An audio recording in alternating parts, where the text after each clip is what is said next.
Welcome to Suman TV. నేను మీ నవీన్. ప్రస్తుతం మనతో ప్రముఖ డాక్టర్ ఎంజేడిఏ అస్కరే గారు ఉన్నారు, ఎండి యునాని. హాయ్ సార్, నమస్తే అండి. సార్, చాలామంది కూడా మాకు 40 years తర్వాత కోరికలు తగ్గిపోతూ ఉన్నాయి. సో అదేవిధంగా అంగస్తంభన సమస్యలు కూడా ఈ ఏజ్లోనే చూస్తూ ఉన్నాము. ఒక 5 ఏళ్ల ముందు బాగా చేసేవాళ్ళం, ఇప్పుడు చేయలేకపోతా ఉన్నాం అంటుంటారు. సో 40 years తర్వాత మన బాడీలో వచ్చే చేంజెస్ ఏంటి, అదేవిధంగా దీనికి సంబంధించి ఏమైనా యునానిలో మందులు ఉన్నాయండి? ఈ క్వశ్చన్ ప్రేక్షకులకు చాలా అవసరం ఈ క్వశ్చన్. ఎందుకంటే 40 years తర్వాత అంగస్తంభన సమస్య అనేది సహజంగా అందరికీ వస్తుంది.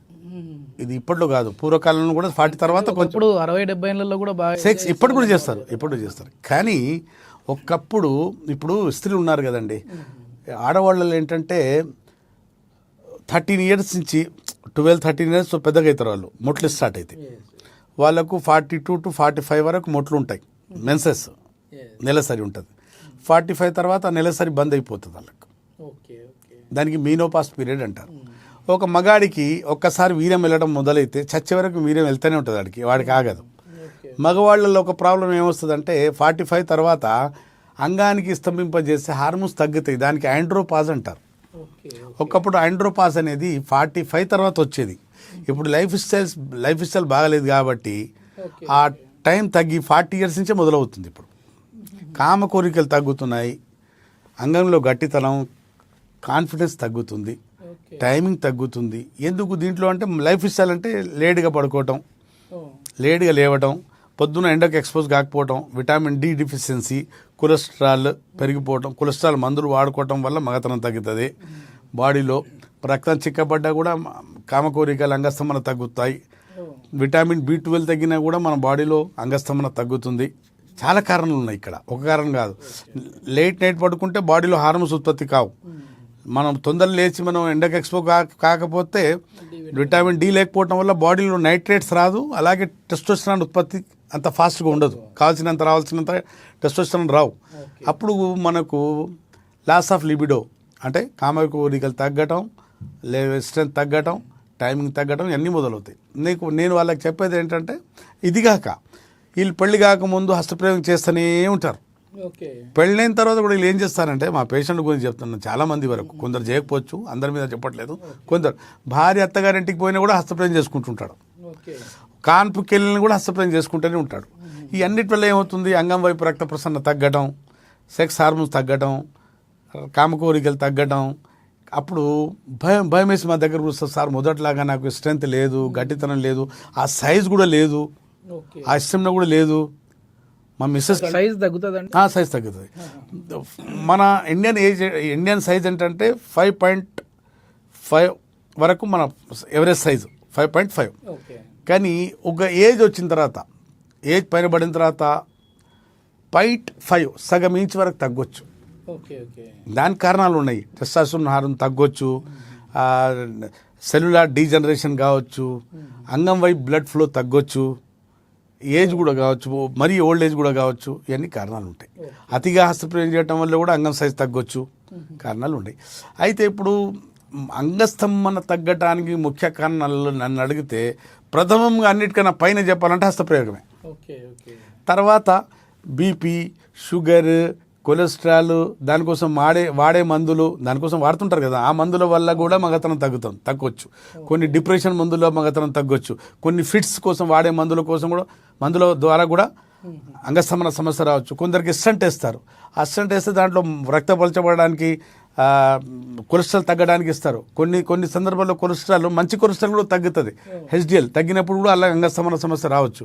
కాబట్టి కొన్ని దీర్ఘకాల వ్యాధుల వల్ల కూడా కావచ్చు, దీర్ఘకాల వ్యాధుల మందుల సైడ్ ఎఫెక్ట్ వల్ల కూడా ఆ ప్రభావం వీళ్ళ శరీరాల మీద పడుతుంది, అంగస్తంభన మీద పడుతుంది.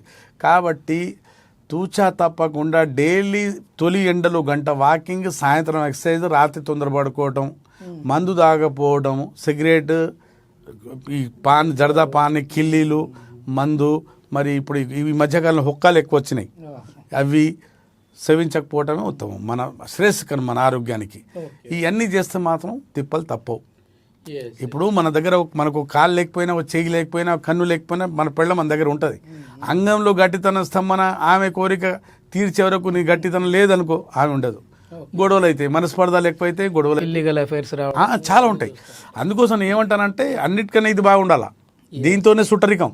ఇది బాగుంటే అన్నీ, ఇది బాగుంటే సంతానం, సుఖం, సంభోగం అన్నీ ఉంటాయి కదా. అంగంలో దమ్ము లేకపోతే ఏం లేదు.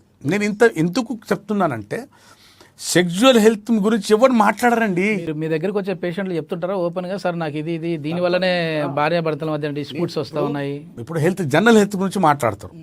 మనం ఈ ప్లాట్ఫామ్, ఇది మంచి ప్లాట్ఫామ్ మనకు.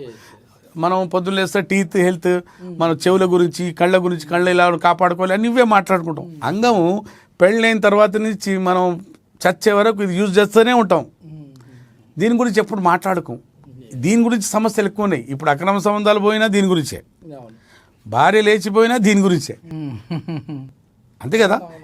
హత్యలు, ఆత్మహత్యలు, ఇప్పుడు టీవీలో నేరాలు ఘోరాలు ప్రోగ్రామ్స్ వస్తాయి కదండి. ఆ ప్రోగ్రామ్స్ దాదాపు ఈ కేసులు ఉంటాయి. అందుకోసమే సెక్స్ గురించి అవగాహన ఉండాలి.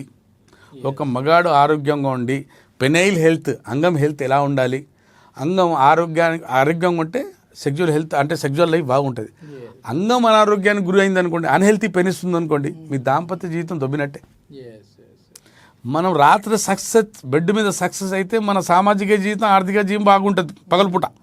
ఇక్కడ ఫెయిల్ అయితే దినమంతా ఇక్కడ అంతా ఏదో టెన్షన్ వల్ల అవి ఫెయిల్ అవుతాయి ఆ లైఫ్లో. మన రిలేషన్స్ అన్ని పాడవుతుంటాయి, వేరే రిలేషన్స్, కార్యక్రమాలు, లావాదేవీలు, ఆ ప్రభావం మొత్తం దాని మీద పడుతుంది. కాబట్టి సెక్స్ అనేది దాని మీద పట్టుత్వం బాగుండాలి, పవర్ బాగుండాలా, హెల్తీగా ఉండాలి సెక్స్. రియల్ టైంలో మీ దగ్గరకు వచ్చిన పేషెంట్స్ మీ మెడిసిన్స్ వాడిన తర్వాత, సార్ మొత్తానికి మాకు దేవునిలాగా కనపడతా ఉన్నారు మీరు, ఇప్పుడు ఆ సమస్య తీరిపోయిందని చెప్పిన వాళ్ళు ఉన్నారు. నా దగ్గర ప్రతి పేషెంట్ ఈ మాట అంటాడు నాకు, సార్ మీ దగ్గరకు వచ్చి నాకు, నేను చెప్తున్నాను కదండి, నా దగ్గర ఇక్కడ కూర్చోండి మీరు, ఒక్క పేషెంట్ ఫెయిల్ సార్ మందులు వాడి ఫెయిల్ అని చూపించండి, ఒక్క పేషెంట్ చూపించండి. సార్ మందులు వాడిన తర్వాత ఒక్క పేషెంట్ సార్ నెగటివ్ రిపోర్ట్ చెప్పండి. నేను ఎగ్జాంపుల్ చెప్తాను. ఒక 3 నెలలు ట్రీట్మెంట్ ఇచ్చాను అనుకోండి, ప్రతి నెల ఇది నా ప్రిస్క్రిప్షన్, దీని మీద ఫీడ్బ్యాక్ తీసుకుంటాను నేను. బాబు నీకు రెస్పాన్స్ వస్తే ఇక్కడ రాయి అవును అని, లేదంటే లేదు, స్పందన. నువ్వు మంచిగా వెళ్తున్నావా, పాజిటివ్గా వెళ్తున్నావా లేదా, ఆ ఫీడ్బ్యాక్ రాయి. నేను ఒకేసారి మంచిగా అయితే కాదు, నేను నెలకు ఒకసారి మందులు ఇచ్చాను, 20 డేస్కి ఒకసారి మందులు ఇచ్చాను అనుకోండి, ప్రతి 20 డేస్కు ఫీడ్బ్యాక్ తీసుకుంటాను. యునానీలో నేను ఒక్కటి మాత్రం ఖచ్చితంగా చెప్తాను, అంగస్తంభన సమస్యకు ఎంత పాడైపోయిన అంగం, మొత్తం అంగం వంకరైపోయినా, సన్నగైపోయినా, చిన్నగైపోయినా, లేవకపోయినా, టైమింగ్ తగ్గిపోయినా, వీర్యకణాలు తగ్గినా, వీర్యం చిక్కదనం కోల్పోయినా, పల్చగైపోయినా, టైమింగ్ తగ్గిపోయినా, అసలు జీరో టైమింగ్ వచ్చేసిన, జీరో పవర్ వచ్చేసిన, మా దగ్గర ఆత్మహత్యలు చేసుకుంటాం సార్ అన్న వాళ్ళు కూడా ఇప్పుడు 4, 5 కన్నవాళ్ళు ఉన్నారు పిల్లలకు. నిజంగా ఎన్నో కుటుంబాలని నిలబెడతా ఉన్నారు ఆ విధంగా. ఎందుకంటే ఒక ఎడ్యుకేషన్ సార్ ఇది. ఎందుకంటే చాలా మంది మాట్లాడడానికి కూడా ఏదో మొహమాట పడతా ఉంటారు, సిగ్గుపడతా ఉంటారు, కానీ ఈ సెక్స్ ఎడ్యుకేషన్ అనేది కూడా లేకపోవడం వల్ల ఇట్లాంటి అనార్థాలకు దారి తీసే విధంగా ఉంటుంది. నవీన్ గారు ఇంకోటి చెప్తాను, నేను ప్రాక్టీస్ మొదలుపెట్టి 31 ఇయర్స్ అయింది. 31 ఇయర్స్లో దాదాపు 2 లక్షల మంది పైన నా దగ్గర అంగస్తంభన సమస్య గురించి వచ్చి, పిల్లలు లేని, సంతానం లేని సమస్య గురించి వచ్చి, వాళ్లకు మగతనం బాగా పెరిగిపోయి మళ్ళీ పాత వయం తిరిగి వచ్చి వాళ్ళ జీవితాలు బాగుపడ్డ జీవితాలు, వాళ్ళ సంసారాలు బాగుపడ్డాయి, సంతానం లేని వాళ్ళ గురించి ఎన్ని కేసులు అంటున్నాం. చాలా కేసులు, ఫెయిల్ అయిన కేసులు మా దగ్గరకు వచ్చి, సార్ మాకు మీ వల్ల దేవుని దయ 2 కొడుకులు 2 కూతురు లేదు, ఏదో సంతానం కలిగింది సార్. ఎందుకు లాస్ట్ టైం వచ్చినప్పుడు నేను ఒక 2 మాట్లాడితే ఇన్ఫర్టిలిటీకి వెళ్ళి, అంటే ఇన్ఫర్టిలిటీ సెంటర్కి వెళ్ళి అక్కడ కూడా మామూలుగా ట్రై చేసేసి అవ్వలేనివి కూడా ఇక్కడ అయ్యాయి అని చెప్పేసి అన్నారు. మీరు నమ్మరు, మా దగ్గర నా క్లినిక్లో బహుశా నెలకు ఒక 5-10 డబ్బాలైనా స్వీట్ డబ్బాలు వస్తాయి. సార్ మా ఆవిడ కన్సీవ్ అయింది, మా ఆవిడ కన్సీవ్ అయింది, సార్ మా ఆవిడ కన్సీవ్ అయింది. నెలకు మినిమం చెప్తున్నాం 5 to 10 జతలు వస్తుంటాయి. చాలు, దేవుడి ఇచ్చిన థ్యాంక్స్. నేను ఇక్కడ మోసం లేదు, మళ్ళీ నేను కెమెరా ముందు చెప్తున్నా, నా దగ్గర మోసం ఉంటే నా ముందే చెప్పండి. నేను ఫస్ట్ 20 రోజులు మందులు ఇస్తాను, అంగస్తంభన తగ్గకపోతే నాకు ఫస్ట్ ఇక్కడ చెప్పు, అలా చెప్తాను సార్. నేను ఇప్పుడు ఛాలెంజ్ కాదు ఇది, ఇప్పుడు నేను యునాని సైన్స్ ఏదైనా మెడిసిన్ మారుస్తారేమో అంటే బాడీ తత్వాన్ని. లేదు సార్, అట్లేం ఉండదు. మార్స్ అవసరం పడుతున్నాడు అవసరం ప్రతి 20 రోజుల్లో 10% మగతనం పెరగాల్సిందే. సూపర్ సూపర్ కాన్ఫిడెంట్ అది. కాన్ఫిడెన్స్. ఇంకోటి ఏంటంటే సైడ్ ఎఫెక్ట్. యూనివర్సిటీగా సార్ మీది ఎన్టీఆర్ యూనివర్సిటీ నుంచి? ఎన్టీఆర్ నందమూరి తారక రామారావు హెల్త్ యూనివర్సిటీ విజయవాడ నుండి నేను ఎండి చేశానండి. నా ప్రాక్టీస్ వచ్చేసి ఇప్పుడు 35 దేశాలు నుండి నాకు పేషెంట్స్ ఉన్నారు. ఎక్కడ ఇప్పుడు అమెరికా, యూకే, లండన్, మరి ఆస్ట్రేలియా, న్యూజిలాండ్ నా దగ్గర అబ్బాబ్బా ఇక్కడ శ్రీలంక, నేపాల్, ఎక్కడెక్కడ సౌదీ, ముస్లిం కంట్రీస్ మొత్తం దాదాపు కంట్రీ నుంచి మా దగ్గర వస్తారు. 33 to 35 కంట్రీస్ మా దగ్గర. అంగస్తంభనకు ఎక్కడ వెళ్ళినా ఏముంది గురు, ఎక్కడ లేదు కదా. తాత్కాలికంగా అంగం లేపే మందులేనే, పర్మనెంట్గా ఈ సొల్యూషన్ లేదు, యునాని తప్ప. పర్మనెంట్గా ఈ ఒక్కసారి మందులు. ఈ ఆయుర్వేదం మందుకి మీకు తేడా ఏంటి సార్? ఆయుర్వేదిక్ మాకు తేడా ఏంటంటే ఆయుర్వేదిక్ కూడా వనమూలికలే, యునాని కూడా వనమూలికలే. ఇప్పుడు యునానిలో కొంచెం ప్రిపరేషన్ కొంచెం తేడా ఉంటుంది, అంటే ఒక డిఫరెంట్గా ఉంటుంది, వాళ్ళ డిఫరెంట్. ఇంకోటి ఏంటంటే ఆయుర్వేదిక్లో భారత్లో మొలిచే, భారత వైద్య విధానం కాబట్టి భారతదేశంలో మొలిచే మొక్కలే యూజ్ చేస్తారు వాళ్ళు. ఇక యునాని అలా కాదు, ఇంటర్నేషనల్ వరల్డ్ వైడ్గా ఎక్కడైనా మొలిచే మొక్కలన్నీ యూజ్ చేస్తాం మేము. ఇప్పుడు నేను దుబాయ్కి వెళ్తాను కదా, అక్కడ ఈజిప్ట్లో మొలిచే మొక్కలు తీసుకొస్తాను నేను. ఇరాన్లో మొలిచే కొన్ని మొక్కలు ఉంటాయి అక్కడిని తీసుకొస్తాను. మీరే ప్రిపేర్ చేసి? నేనే ప్రిపేర్ చేస్తాను. కస్టమైజ్ మా దాదాపు మేమే చేస్తాం. లేని కొన్ని స్పెసిఫిక్ డ్రగ్స్ మేము తయారు చేస్తాం, లేని బయట రాసిస్తాం. బయట అందుబాటులో లేనివి మేము మా దగ్గర ప్రిపేర్ అంటే కస్టమైజ్ చేస్తాం. ఉన్నది మాత్రం సౌలభ్యం ఉంటే బయట నుంచి రాసిస్తాం. ఎవరైనా సరే ఇప్పుడైతే ఒక 40 years తర్వాత వాళ్ళలో లిబిడో అంటే కోరికలు తగ్గినా సరే, లేదంటే అంగస్తంభన సమస్యలు వచ్చినా సరే, యునాని మెడిసిన్స్ వాడి వాళ్ళు నీట్గా అవ్వచ్చు మళ్ళీ పూర్వవైపు. అందరికి వస్తుంది సార్, ఎందుకు రాదు? ఒక బండి, మనం కొత్త బండి ఒక 10,000 kilometers నడిపామనుకోండి, కార్ అయినా బైక్ అయినా, తర్వాత సర్వీసింగ్ అవసరం కదా. మరి ఈ దేహానికి సర్వీసింగ్ కావాలి కదా. చిన్నప్పటి నుంచి కొట్టుకుంటూ కూర్చున్నాం, రేపు పెళ్ళైన తర్వాత కూడా 10 సంవత్సరాలు సెక్స్ బాగా చేసాం, రచ్చ చేసాం. అప్పుడు మనం డీలో పడతాం కదా, అప్పుడు మనకు అవసరం కదా ఏదో ఒక మెడికేషన్.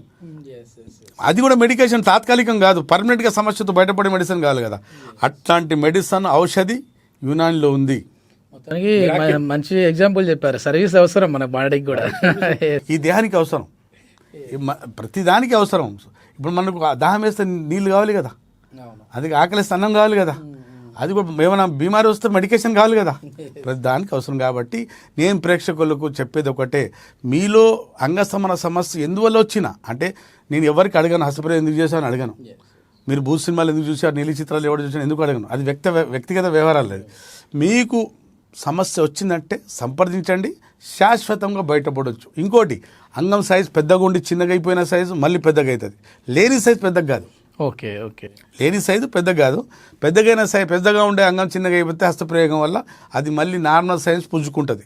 అది దొడ్డుగున్న అంగం సన్నగా అయింది అనుకోండి, ఆ సైజు కూడా వచ్చేస్తుంది. కొన్ని అంగాలు వంకరైపోతాయి, రైట్ లెఫ్ట్ పైరోని డిసీస్ అంటారు, కర్వేచర్ పెన్నిస్ అంటారు. అది కూడా కొన్ని తాంబెల్ తల్లాగా లోపల పోయి కూర్చుంటాయి, దానికి షింకేజ్ పెన్నిస్, రిట్రాక్షన్ పెన్నిస్ అంటారు. అది కూడా రిలీజ్ అయ్యి బయటకు వచ్చేస్తుంది. అంగం మొత్తం చచ్చిపోయిన అనకండలాగా ఉన్న పాము వానపాములాగా తయారైంది, అది కూడా మంచిగా అవుతుంది. ఎప్పుడు గుర్తుపెట్టుకోండి, అంగం ఆరోగ్యంగా ఉన్నప్పుడే, గట్టిగా ఉన్నప్పుడే యోనిలో దూసుకుపోయే శక్తి ఉంటుంది దాంట్లో. ఇది మెత్తగా ఉంది అనుకో, యోని లోపలికి వెళ్ళదు ఇది. కాబట్టి అంగం ఆరోగ్యంగా ఉండాలా. మీ అంగం ఆరోగ్యంగా ఉంటే మీ దాంపత్య జీవితం ఆరోగ్యంగా ఉంటుంది. మొత్తం దీని మీద ఆధారపడి ఉంటుంది. మీలో ఎవరికైనా అంగస్తంభన సమస్య ఉంటే మాకు సంప్రదించండి. వరల్డ్ వైడ్ మీరు ఎక్కడ ఏ మూలాన ఉన్నా, దేశాన లేక లోకాన ఏ మూలాన ఉన్నా కూడా ఈ స్క్రీన్ మీద ఉన్న నెంబర్కు సంప్రదించి పెయిడ్ కన్సల్టేషన్ తీసుకుని నాతో మాట్లాడవచ్చు. దగ్గరలో ఉంటే వచ్చి నాతో కలిసి నేరుగా ట్రీట్మెంట్ తీసుకొని సమస్యతో బయటపడవచ్చు. అప్పటి వరకు సెలవు. Thank you sir. Thank you.